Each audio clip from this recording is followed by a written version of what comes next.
projectile spawn point. And likewise, the tower will get its own base mesh, turret mesh, capsule component, and projectile spawn point as well. And we'll see very soon how we can assign different meshes to each of these so they look different.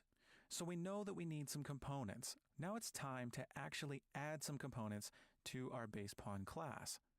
Now by default, we already have a public section, a protected section, and the second public section down here.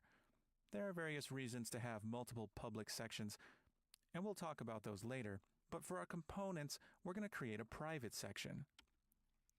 As you've learned previously, it's good to have member variables be private, so that way they're only accessible from within the class that owns them. So we need some components. The first one I'm going to add is the capsule. So let's create a variable of type uCapsuleComponent. Now this is going to be a pointer. We're going to use pointers for the majority of our variables as long as they're not base types like integer or float. And as you know, that's because pointers are lightweight, they're just addresses, and they allow us to be more efficient. So we have this uCapsuleComponent pointer, and we're going to call this CapsuleComp, short for capsule component. Now just above capsule component, we're going to add an Unreal Engine specific macro and its uProperty, in all caps with its own parentheses. uProperty is a way to make Unreal Engine aware of this variable so that it can participate in Unreal Engine's reflection system. The reflection system allows us to do things like expose this variable to blueprints and participate in garbage collection and things like that. So adding the uProperty is going to be something that will add to our components as we create them. So we have this capsule component, and because we're using the uCapsuleComponent type, we need to let the compiler know about this type. It doesn't know by default what a capsule component is. Now, normally, to tell the compiler what a capsule component is, we would include a header file up here at the top with our include directives. If we go to the Unreal Engine documentation and search for uCapsuleComponent, we can see right here where it says include the header file that we would need to include to tell the compiler about the capsule component. Now, we could include this right here at the top. And then our uCapsuleComponent type would be recognized by the compiler and everything would be hunky-dory.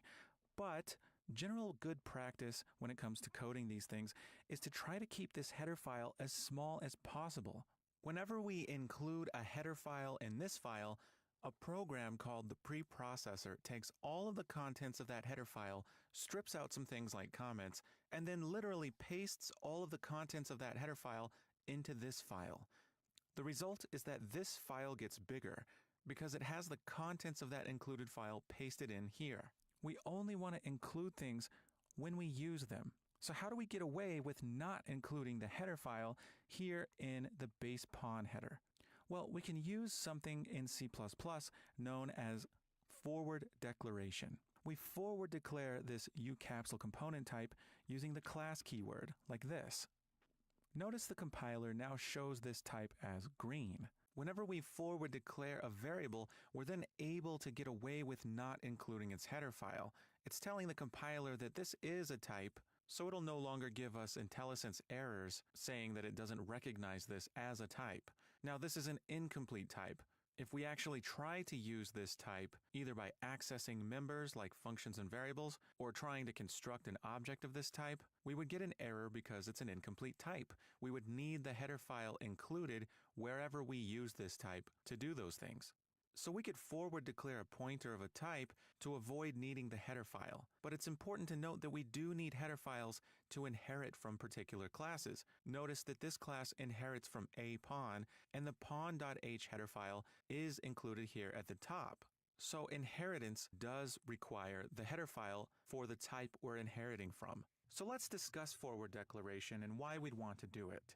Let's say we have a class called base pawn, which needs to have a pointer variable of type uCapsuleComponent. Now, uCapsuleComponent is in the capsulecomponent.h header file. Now, we're actually going to use this type in base pawn when we construct an object of the uCapsuleComponent type. So in basepawn.h, all we really need is to have a pointer of type uCapsuleComponent. Now, the truth is, basepawn.h doesn't actually need the implementation details of the capsule component class. In other words, it doesn't need to know how the functions are defined or even how big the capsule component class is. A capsule component pointer is the same size as any other pointer. It's just an address. Now, in the base pawn class, we want to construct the capsule component. For this reason, we need to know the size of a capsule component in order to lay out the memory necessary for creating this object. So while the capsule component header is not strictly needed in basepawn.h, it's absolutely needed in basepawn.cpp. So good programming practice is to only include headers where you actually need them. So we can get away with declaring a pointer of type uCapslePawn, which needs to have a Now this is an incomplete type. If we actually try to use this type, either by accessing members like functions and variables, or trying to construct an object of this type, we would get an error because it's an incomplete type. We would need the header file included wherever we use this type to do those things. So we could forward declare a pointer of a type to avoid needing the header file. But it's important to note that we do need header files to inherit from particular classes. Notice that this class inherits from a pawn, and the pawn.h header file is here. Let's discuss forward declaration and why we'd want to do it.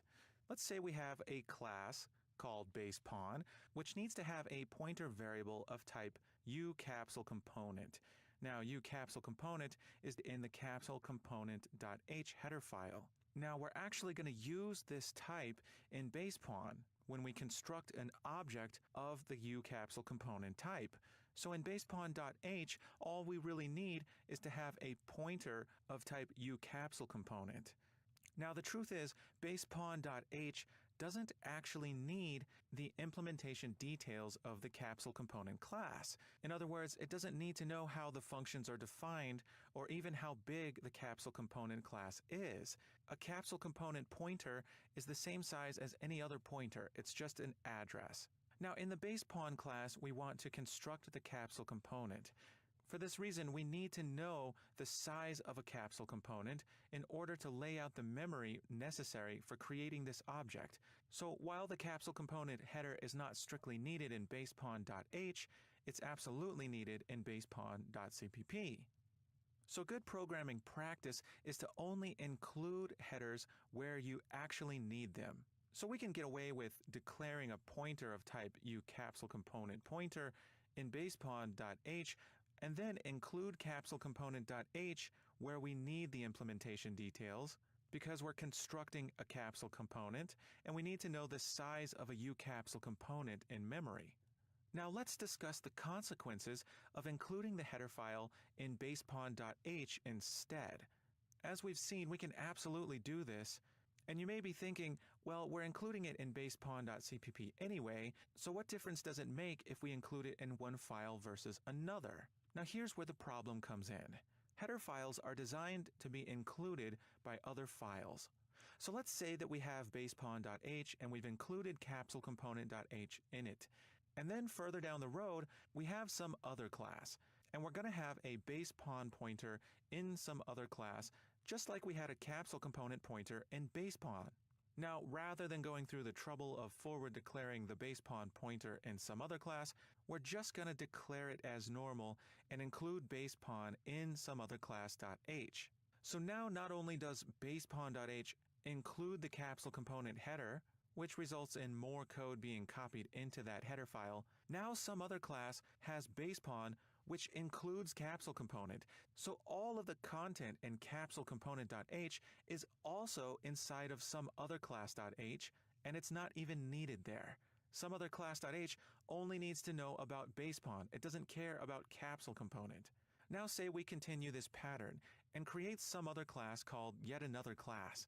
And yet another class may need to have a pointer of type some other class. Now, rather than forward declaring, we just include some other class.h in yet another class.h, and now inside of yet another class.h, even though we don't even need the header for base pawn or capsule component.h, we got it in yet another class because some other class includes those header files inside of it. So we have copies of all of the contents of capsulecomponent.h and basepawn.h just stuck here in yet another class, bloating up that file and increasing compile times, all because we didn't forward declare. So instead, the better thing to do is include header files where they're actually needed. So if we take capsulecomponent.h and only include it in basepawn.cpp, then later down the road when we create some other class and actually need to use the base pawn, we can include the header there.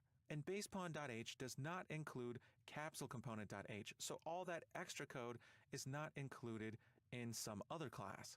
And then when we go and create yet another class, which needs some other class, we can include some other class.h in yet another class.cpp where it's actually needed, and then yet another class.h does not get filled up with the contents of other header files that it doesn't need.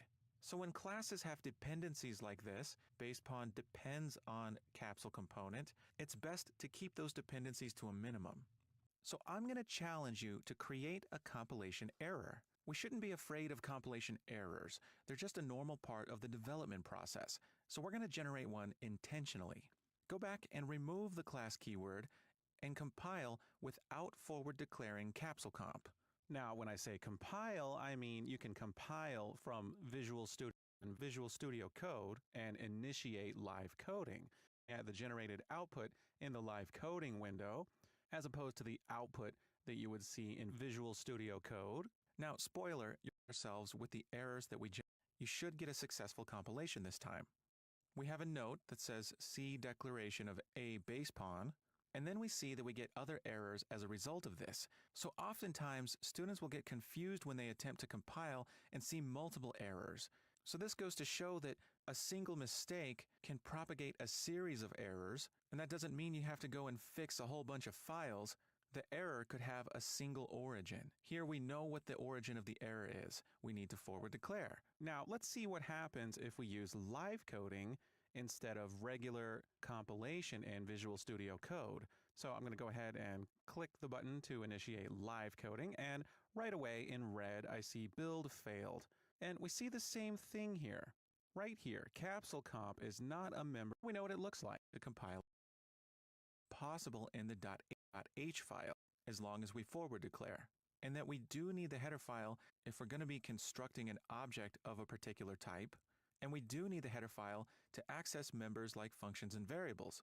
And we saw that we actually do need the header file for inheritance.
If we're inheriting from a class, we need that header file there.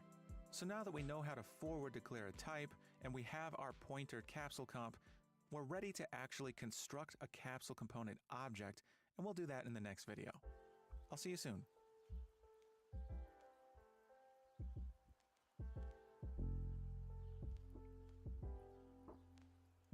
Welcome back. So we've already created a uCapsule component pointer and forward declared it, so we didn't have to include the header file in basepawn.h. It's now time to actually construct a capsule component subobject for our base pawn. And once we do that, we're going to set our root component to be the capsule. So how do we actually construct a uCapsule component? The process is very Unreal Engine specific. Unreal Engine has create default subobject. This is a template function. A template function adapts to the type chosen, so we can choose a particular type and create default subobject will adapt to that type. We pass in the type that we wish to construct into create default subobject. Unlike a regular function, it has these angle brackets. This is where we pass in the type to construct. Now, create default subobject also takes an argument in its parentheses. This is going to be a name that we assign to the subobject. This is different than the variable name, and it's passed in as a string literal. So here's an example. Let's say we wish to create a uStatic mesh component. So we call create default subobject, and in the angle brackets, we pass in the type uStatic mesh component. And in the parentheses, we give it a name. Now, you've already seen that for string literals, you should use the text macro, so we're passing our string literal in using the text macro here. Now, as I mentioned, this is an internal name.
Name used by Unreal Engine. There are other functions that use this.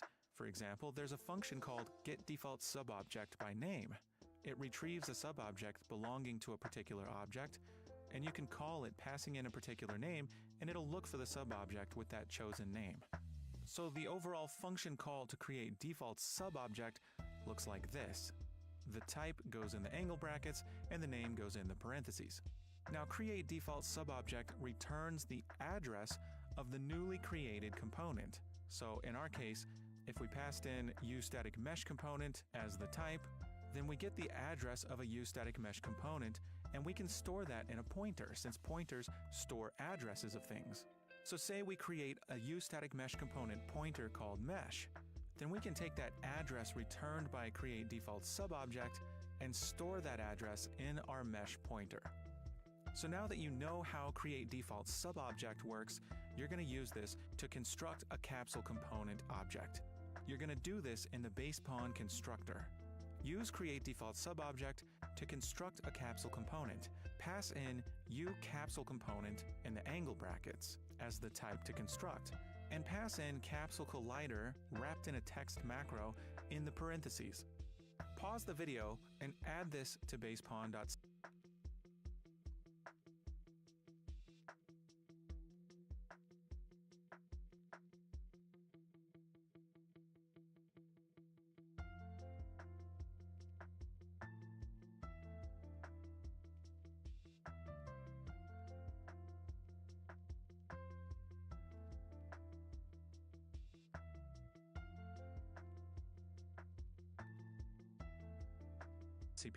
in the constructor now.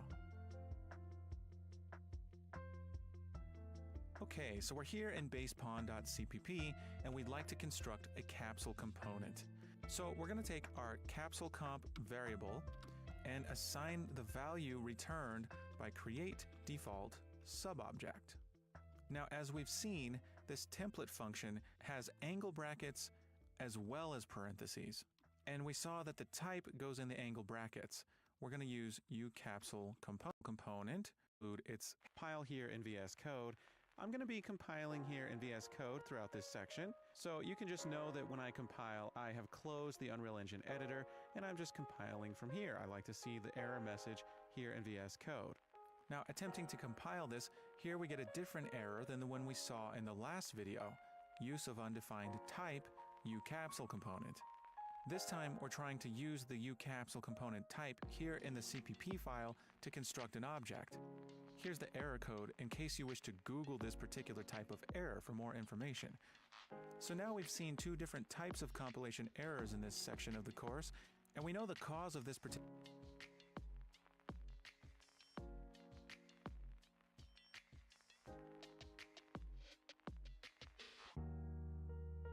error. We haven't included uCapsuleComponent.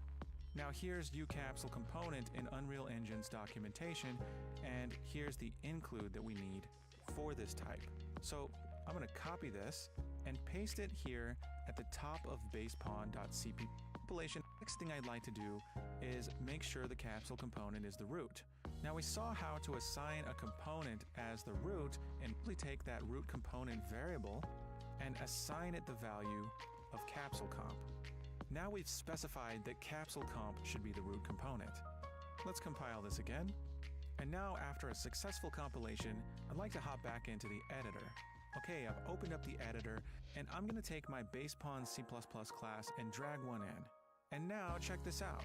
We see a capsule component. Now, in the world outliner, it shows that the basePawn that I just dragged in is selected. Now, just above Search in the Details panel, I can drag this down and see all components on this basePawn. And all we see is this capsule comp because that's the only component that it has. So we've now added our capsule component, and we see the result of that when we actually add an instance of this class into the world in the Unreal Engine editor. So in summary, we've learned how to construct a capsule component from C++, and we made it the root component by assigning the value of the root component variable to CapsuleComp. In the next video, we're going to add more components to our basePawn C++ class. I'll see you then.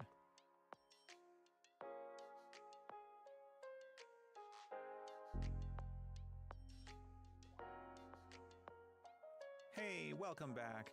In the last video, we created our capsule component, and we set it to be the root. In this video, we need to add some more components.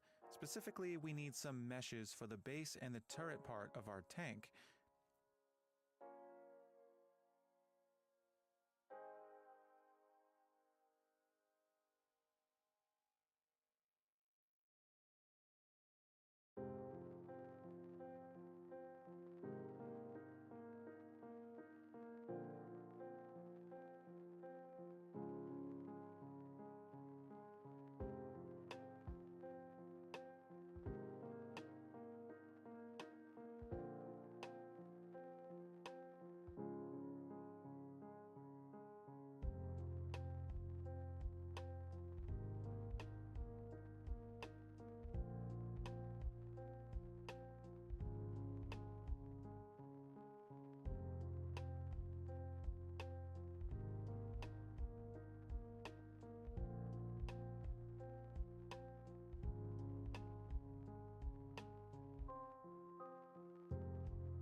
And we also need a projectile spawn point, as we've discussed in previous lectures.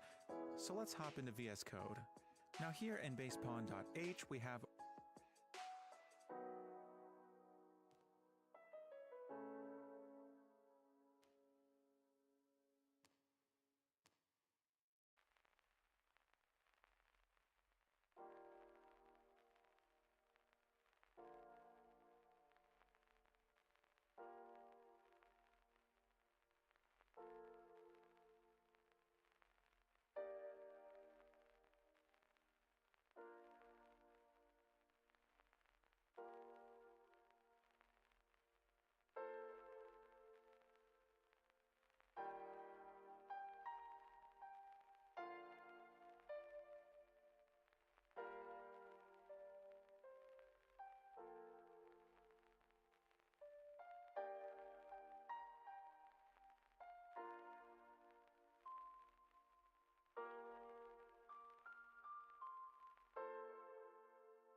our capsule component.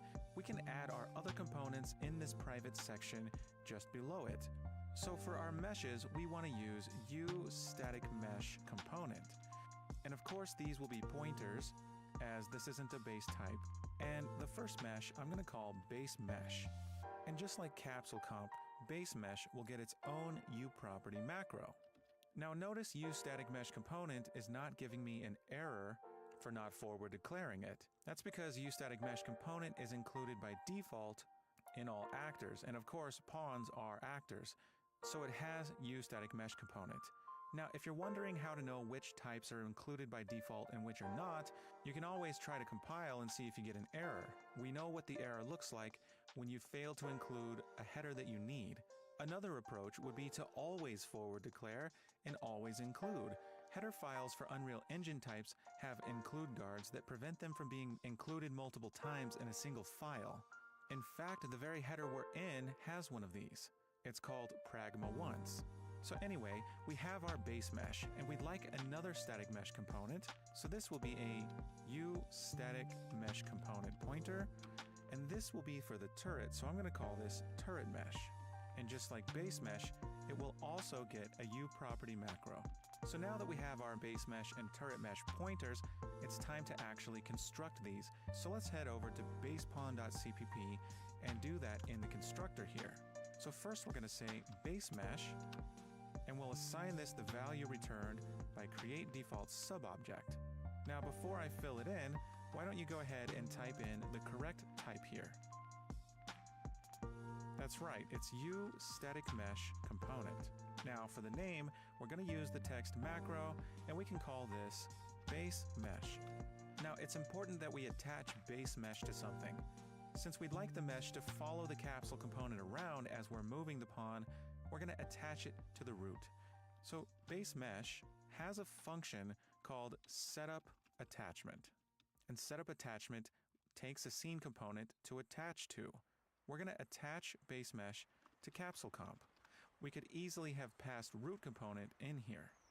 Now we're going to create the turret mesh in the same way. So turret mesh equals create default subobject, and this will also be a uStaticMesh component. And for the name for this one, we'll call this turret mesh. Now we mentioned previously that we'd like the turret mesh to be attached to base mesh. So we can say turret mesh setupAttachment, and the component we'll attach it to will be base mesh.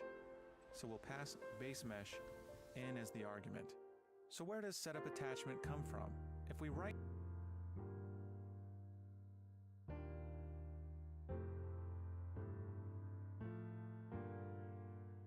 click and go to definition, we'll see that it's a function here in scene component. So all scene components have this function. So we'll close out of scene component. Now you're probably noticing the IntelliSense errors saying pointer to incomplete class type.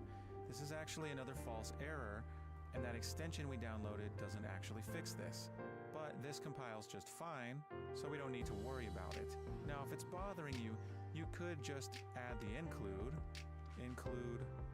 components / static mesh component.h, and that'll get rid of those red squigglies. And as I mentioned, these have include guards, so they won't be included twice, so that's up to you.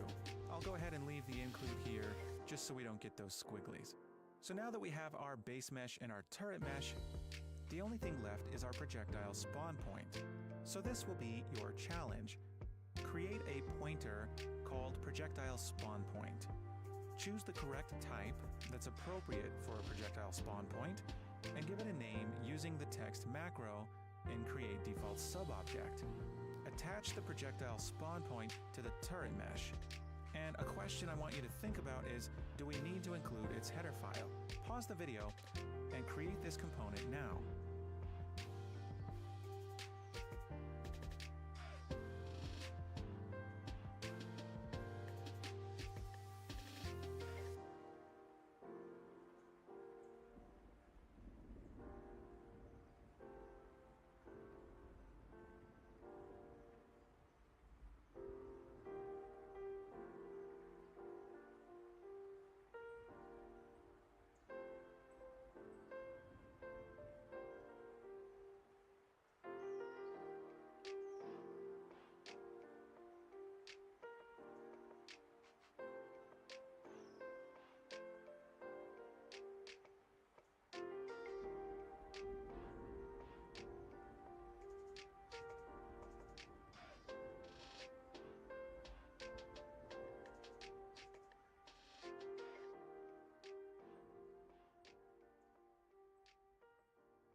Alright, so let's add this next component.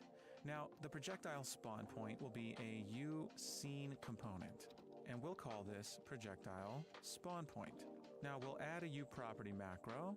That's okay if you didn't do this. If you didn't, just go ahead and add the uProperty macro now. Now let's go to basepawn.cpp and construct this component. So we're going to say projectile spawn point and create default subobject, and this will be a uScene component. Now you probably gave this an awesome name. I'm just going to call it spawn point. And we need to set up the attachment for this. So we're going to say projectile spawn point, set up attachment, and we'll attach this to turret mesh. And there we go. So we can compile this, make sure everything compiles successfully, and we have a successful compile. So everything's looking great. So in this video, we created static mesh components, and we saw that we didn't need to include the headers for those. They were already included by default. We also created a scene component called projectile spawn point, and our code compiled just fine without including the header for that as well. We'll be creating a blueprint based on our base pawn C++ class very soon. I'll see you in the next video.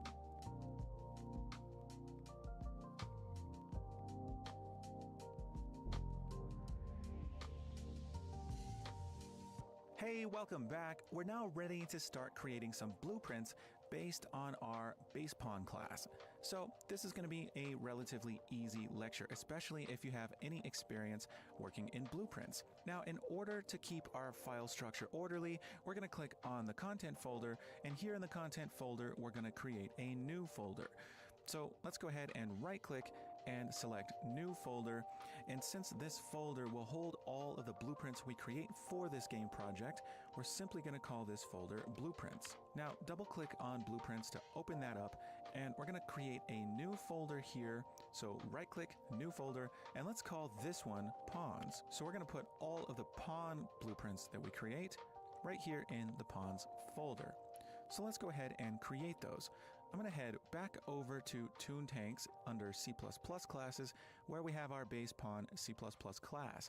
And we can create a blueprint based on this C++ class by right-clicking and selecting Create Blueprint Class based on base pawn. Now, we're given the option to select where we should put this new blueprint. I'm going to click the drop down next to Blueprints so I can see the Pawns folder. I'm going to select that, and this is where I'd like to stick the new blueprint. Now, let's go ahead and give this blueprint a meaningful name. Now, a good convention is to prefix the name with BP so we know that this is a blueprint. So I'm going to say blueprint, and let's call this BP Pawn Tank. This is going to be the tank that we're going to control as we're rolling around and bombing stuff in this game. So BP Pawn Tank, let's click Create Blueprint Class, and here is our blueprint for the pawn tank, and up here at the top right we can see Parent Class Base Pawn, which is exactly what we wanted. Now, over to the top left, we have the Components panel, and we see at the very top it says BP Pawn Tank in parentheses Self. This is the overall blueprint itself, and in the Details panel, we have all sorts of properties that we can see that are exposed by default. Now, back over to the Components panel, just under BP Pawn Tank, we see all of the components that we created in C++. We have the capsule, which is designated as the root, that's why it's at the very top, and attached to that, we have the base mesh, then the turret mesh, then the projectile spawn point. And notice that these are indented, indicating that they are attached to the component above them. And they have these useful little drop downs that allow us to collapse things that are attached to any given component if we want to do that. Now, if you've worked in blueprints before, you'll notice that something is missing. If you select any one of these components, over here in the Details panel, it's suddenly very empty. And that's because there is nothing exposed to blueprints from the C++ side. This is something that we have control over as C++ developers in Unreal Engine. You can expose components to blueprints, that's why we can see them here in the Components panel, but we have not exposed any of the properties that belong to these components because that is something we actively have to specify from the C++ side. And we're going to learn how to do that in the videos to come. So when it comes time to take the capsule component and adjust its size, or take the base mesh and actually assign a mesh to it, we'll be able to start doing those things once we've exposed those properties, and then we can see them here in the Details panel and give those properties valid values. So now we have a BP Pawn Tank. As I mentioned, this is going to be the tank that we roll around and wreak havoc on the world, so that's great. Let's go ahead and close out of BP Pawn Tank, and next we'd like to create another blueprint class based on base pawn, and this can be for the tower. That's the enemy that we will have posted up at this central point here in the level that we will do battle with. So this will be a challenge for you. You're going to create a new blueprint class based on base pawn. Go ahead and call this BP_pawn turret. So pause the video and create this blueprint now. Okay, let's go ahead and make our second blueprint based on base pawn.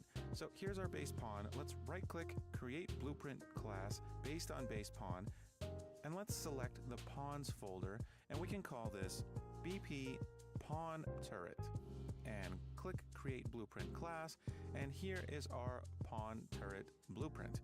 Now it looks exactly the same as the base pawn, and we're going to change that in the next lecture when we start exposing these components to blueprints so that we can set some properties here to make this blueprint look different than the pawn tank. So in this lecture, we derived a BP Pawn Tank blueprint from the base pawn class, as well as a BP Pawn turret. In the next lecture, we're going to talk about how we can make these look different from each other by exposing their components to blueprint so we can edit some properties. I'll see you soon.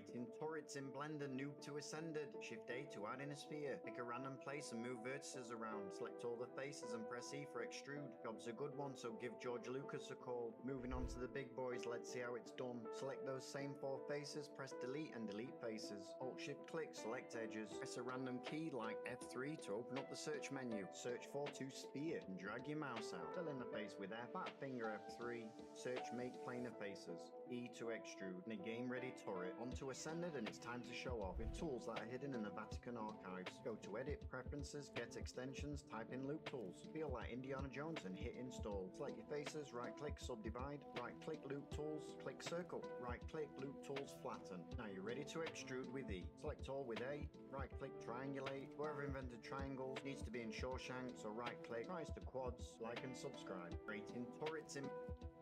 Stop making your circle holes like this.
Hey, welcome back. In this video, we're going to make the distinction between instances of a particular blueprint class versus the default blueprint, which is the blueprint that applies to all instances. We're also going to see how we can assign read or write access for a particular C++ variable in blueprints. So let's get started.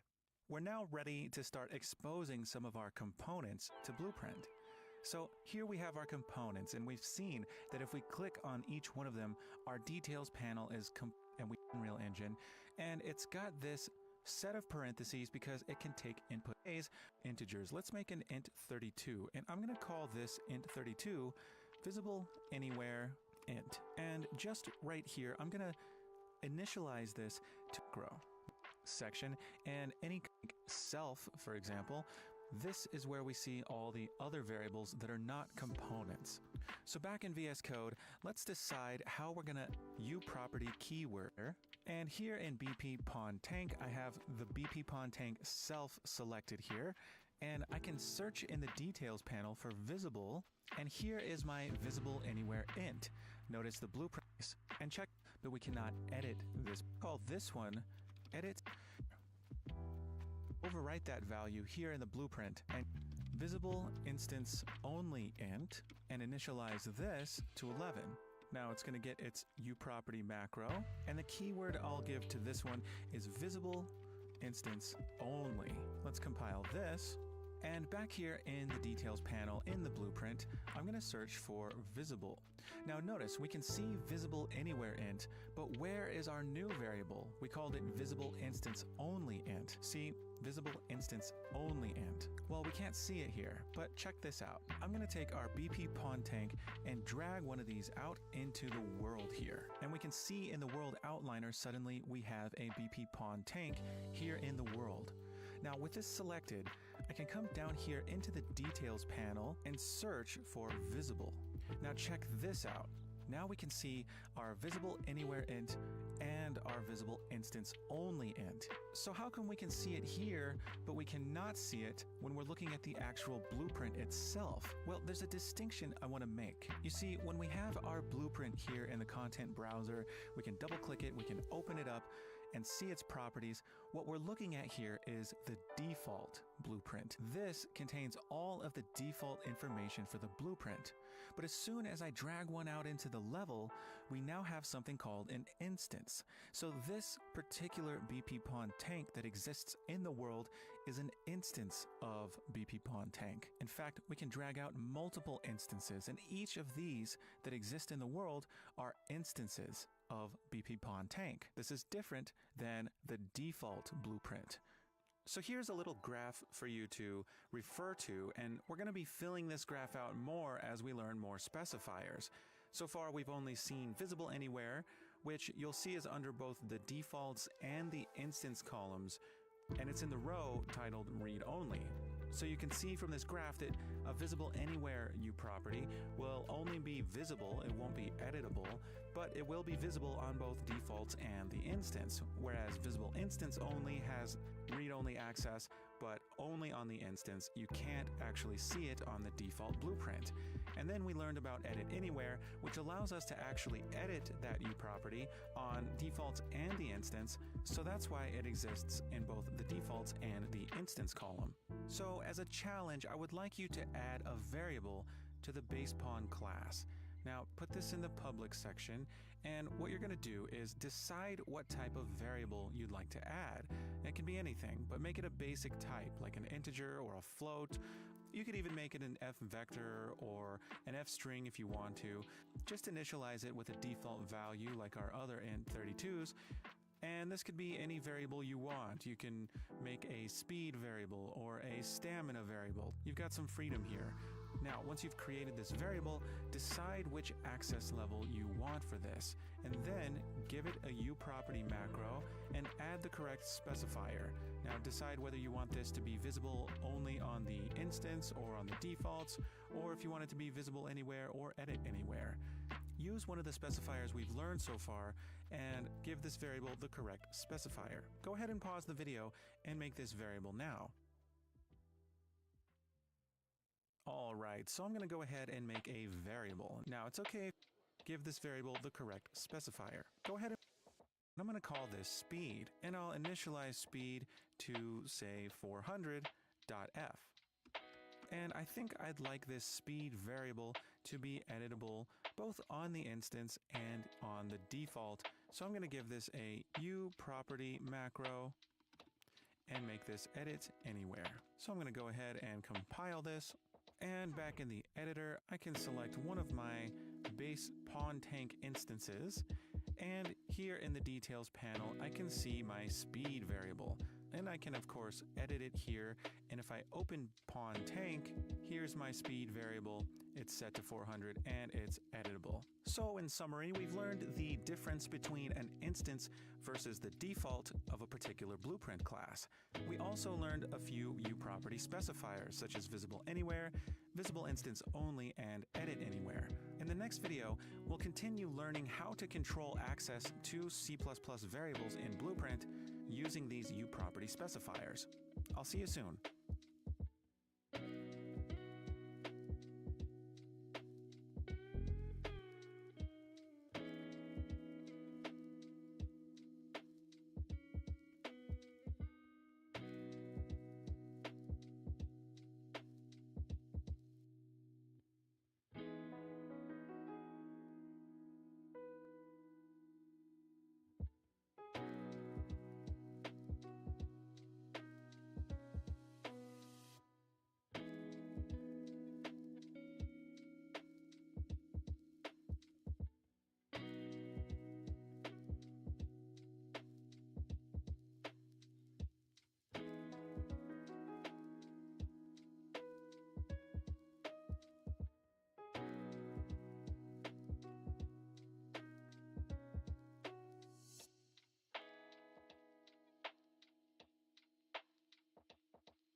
Hey, welcome back.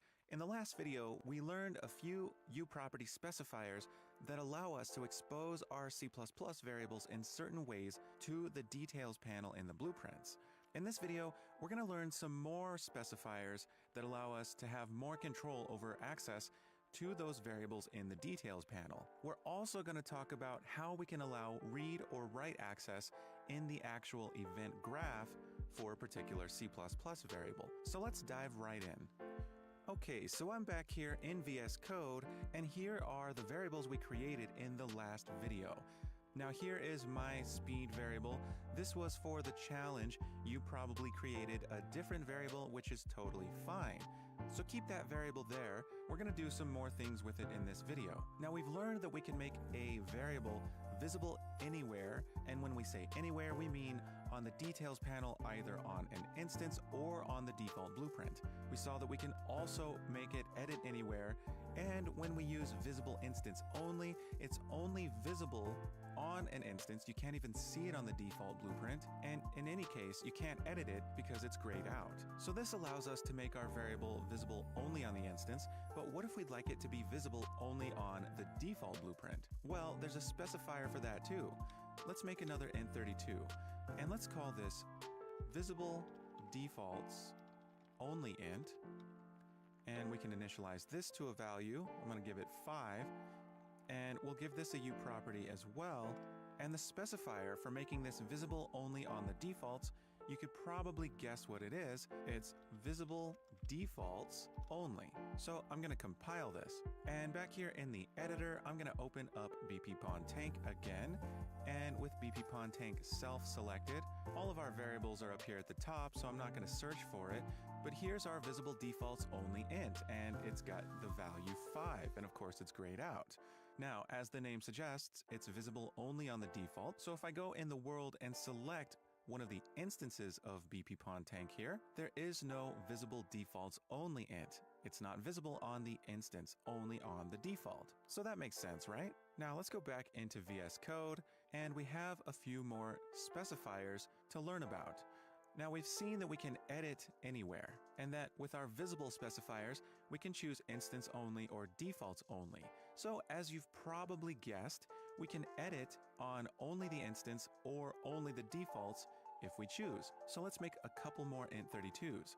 I'm going to make one called edit defaults only int and initialize that to a value, say 9, and then another int 32 called edit instance only int. And I'll give this a value of 14. So we want edit defaults only int to be editable only on the defaults, and edit instance only int to be editable only on the instance. Now, the names of these specifiers are pretty consistent, so I'd like you to just guess what the specifiers would be for these two access levels. Go ahead and just do a quick little mini challenge, pause the video, and fill these in, see if you're right.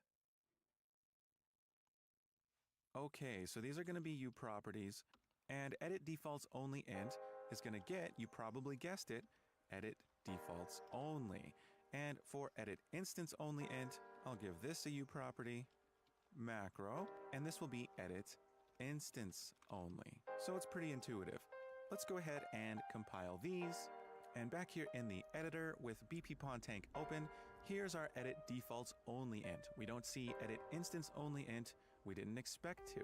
It's set to 9 here. We can change it. And if we go into the world with one of our instances selected, we can see edit instance only int. And of course, that's editable as well. So we've now added 3 new specifiers to our graph here. We have visible defaults only, which is in only the defaults column and in the read-only row. And then we have edit defaults only and edit instance only in their respective rows. So we're filling up this graph pretty quickly, but you'll notice that there are a couple of spaces empty over there to the right in the event graph column. So let's talk about these for a minute. Now I'm here in BP Pawn Tank, and we have all of these variables that we've exposed to the details panels. Depending on their specifier, you can see them here or on an instance. But what if I right-click here in the event graph? The event graph is another place where we can access variables and potentially change them. So if I type edit anywhere, I do not see the edit anywhere int. It's not exposed to the event graph. We don't have access to that. There is another specifier that allows us to expose things here in the event graph, and that can work in conjunction with the specifiers that control the details panel accessibility. And I'd like to expose one of these variables to the event graph. Now I could choose any one of these, but I'm going to choose this visible anywhere int. Now the uProperty macro can take multiple inputs. So we have visible anywhere, we can still have that. I'm going to place a comma, and I'd like to add another specifier that will give this visible anywhere int exposure to the event graph. So what I'm going to use is blueprint read write. Blueprint read write has to do with the event graph. It has nothing to do with control over the details panel. That's what this visible anywhere is for. So blueprint read write does as the name suggests, read access and write access. So let's see how that looks. Let's compile this. And I'm back here in the editor. In the event graph, if I right-click and type visible anywhere, we'll see 2 different options: get visible anywhere int and set visible anywhere int. If you select get visible anywhere int, we get a node, and this is just like any other blueprint node. It represents that C++ variable. And if we drag off of this, we can access that value to do something with it. Now I'm going to scroll out, and you'll see that we have these grayed out nodes, actor begin overlap and event tick, and begin play is called at the beginning of the game, as you know, so we can do something here. I'd like to use a print string node, and if I drag off and type print string, then here it is. It's a blueprint function node, and it takes a input called inString. Now, if I hover over it, it says in string and then string right below that. That's the type that this node accepts as an input parameter, and we know that our visible anywhere int is an int32, not a string. But if you click from the output of this node and drag and stick it right here in the input, before you release the left mouse button, you see a pop-up that says convert integer to string. And if you release, then you get this handy conversion node that converts from an integer to the string type, which is very handy for us because we don't have to figure out how to convert an integer to a string. It's just automatic for us. Now, if I hit play, we'll see the value 12 printed 3 times, and it only lasts for a few seconds. That's the behavior of print string. Now, the reason we see it 3 times is because I have 3 different instances of BP Pawn Tank here in the world. Depending on how many you've dragged into the world, you'll see that many, because for each of these individual instances, begin play is getting called at the beginning of the game. So just to avoid confusion, I'm going to just delete my other 2 and just leave a single instance of BP Pawn Tank here in the world. So I have only 1, and if I go and hit play again, then I see 12 printed to the screen only once. So that is read access to visible anywhere int. But we saw that we also have write access. That means we can set its value from here in the event graph. So if I right click and type visible anywhere int again, then I can select set visible anywhere int, and I have a setter node, which takes an input.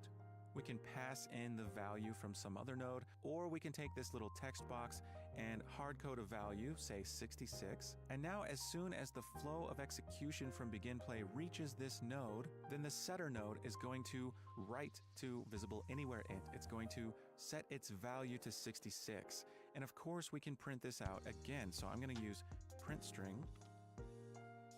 And for the value passed into print string, I'd like the value of visible anywhere int.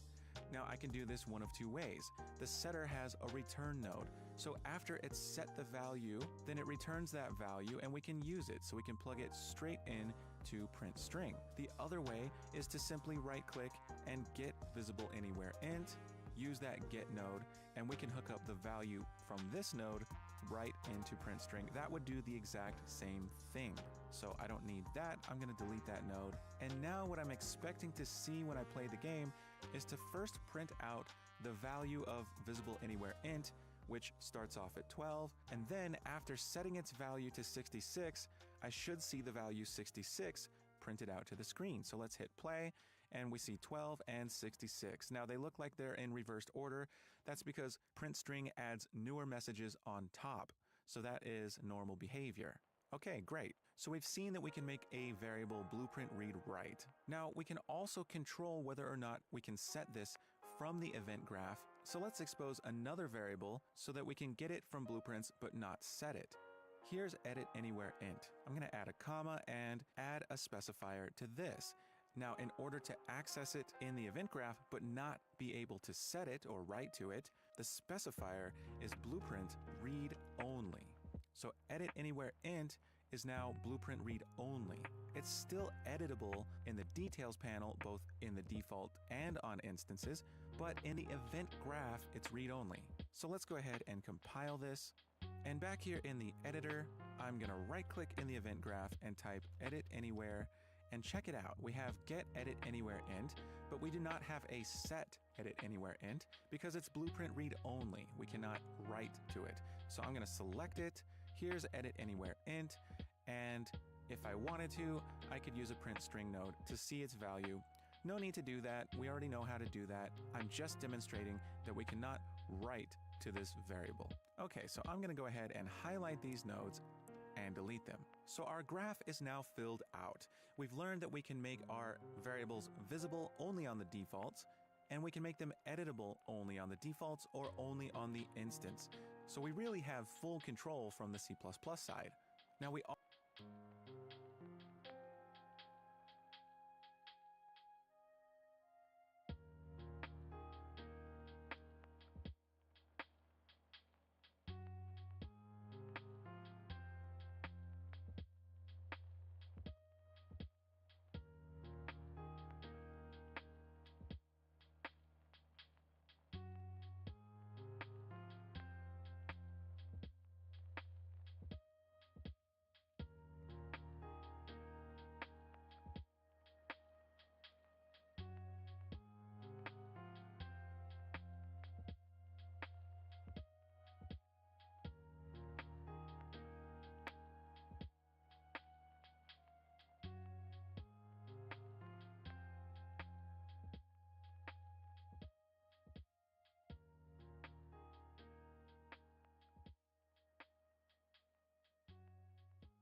also saw that we can expose a variable. I made a float and called it speed.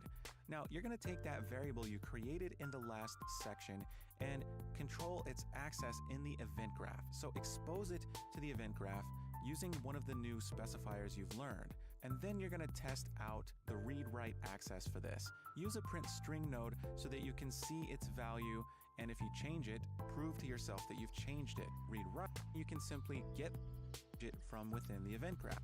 Note if I drag off it to the right of it only. And we also learned these throughout this section of the course, and you'll continue to use.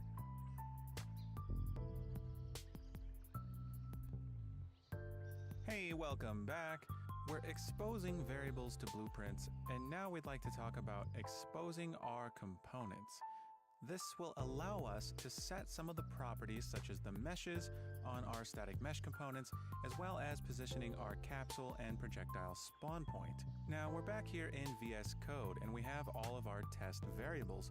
And before we start going and exposing our private component variables, there's just a couple more uProperty specific things we need to learn about. For one, all of our test variables are in the public section. And a couple of our variables here are exposed to the event graph, allowing read access and write access, and these are not allowed in the private section.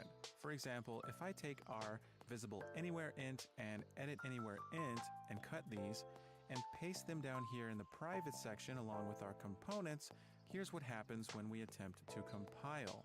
Here we see in our terminal a couple of errors. We see blueprint read write should not be used on private members, and it says the same thing about blueprint read only.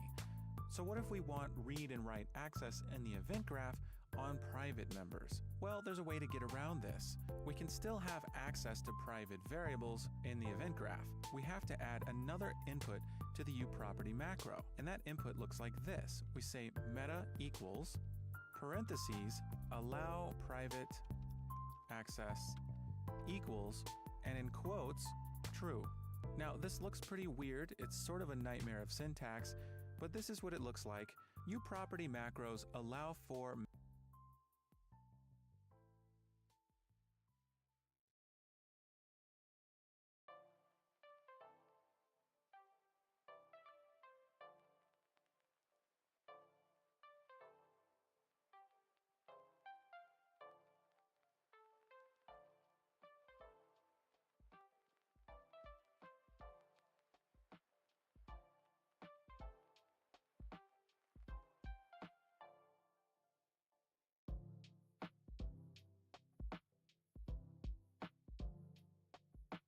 metadata, and metadata is just a fancy word for data that gives information about other data.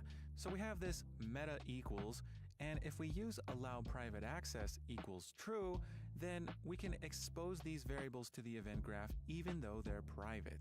Now, if you're a stickler and you don't think giving private access to a variable is a very good idea, well, you don't have to do this. This is just another tool in your toolbox that allows us to expose private variables to Blueprint. And on the C++ side, these are still private. You still can't access these from other classes, so you have that encapsulation on the C++ side. This just gives you the ability to get these in Blueprints and make changes to them. And really, in Blueprints, it's kind of a different world. Typically, you're not going to expose things to Blueprints that someone could go in and change and potentially break the game. But it's useful to know how to do this, so we're going to give this meta allow private access to both visible anywhere int and edit anywhere int. So let's compile this. And now we see we have a successful compile, even though we have blueprint read write and blueprint read only on variables in a private section. Now back here in BP Pawn Tank in the event graph, I can right click and type edit anywhere, and here we see get edit anywhere int. We still have access to it, and if I search for visible, I see visible anywhere int. We can get and set it. Now the last thing I'm going to show you that we can add to uProperties is a category. Notice here in the details panel, these variables we've added are under this category base pawn.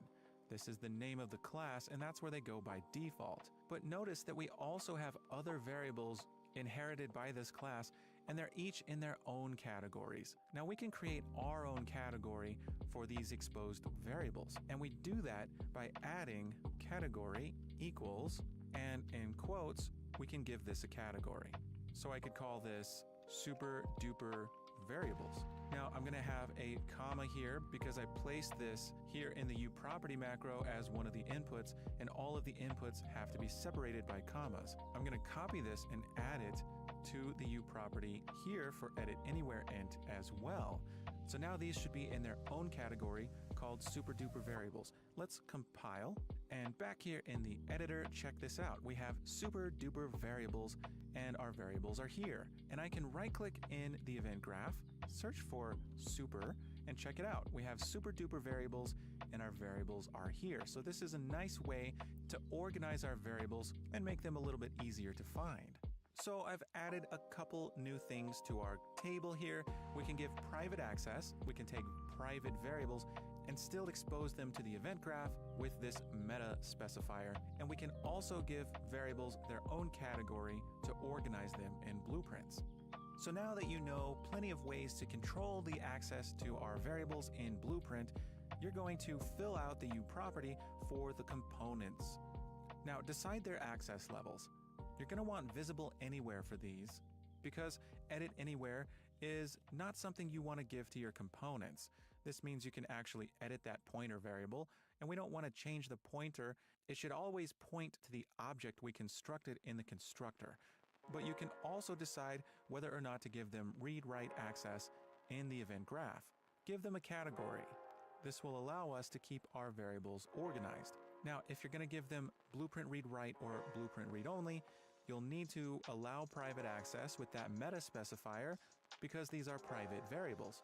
Now, once you've exposed the components to blueprints, then you can set some properties in the default blueprint. You can give the static mesh components their own static meshes, so set that up in both the pawn tank and in the turret blueprint, and position the capsule so it's roughly encompassing the volume of the meshes, and position the projectile spawn point. Place it at a point that would make sense for projectiles to spawn from. So pause the video and expose our components to Blueprint.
Okay, so here we are in our private section, and we'd like to expose these components.